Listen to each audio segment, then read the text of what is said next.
আজকের এই সুন্দর ব্লগটি শুরু করেছিলাম একেবারে সকালবেলা থেকে, যখন ব্রেকফাস্ট বানাচ্ছিলাম। আজকে ব্রেকফাস্টে বানিয়েছিলাম চাউমিন, মেয়ের জন্য বানিয়েছিলাম আটা নুডলস। এখানে দেখো কতগুলো পিঠে, এই সাজের পিঠেগুলো দিয়ে গেছিল আমার মামা। পিঠেগুলো ছিল দুধে ভেজানো, এত সুন্দর ফুলেছিল যে কি বলবো।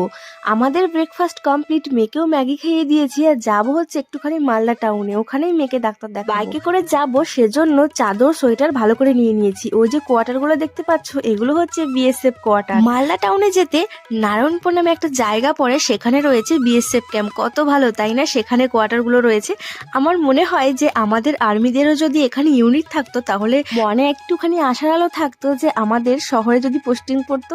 কিন্তু সেটা তো আর হবে না, কারণ আমাদের আর্মিদের কোনো ইউনিটি নেই। যাই হোক, মেয়েকে চলে এসেছি ডাক্তারের কাছে, ওকে তো হোমিওপ্যাথি দেখাচ্ছি। এখন সময় বেলা একটা, প্রচুর খিদে পেয়ে গেছে। ভাবছি একখানা রেস্টুরেন্টে যাব, তার আগে মেয়ের জন্য নেবো একটা ব্যাগ। তাহলে চলো, আজকের মতন টাটা।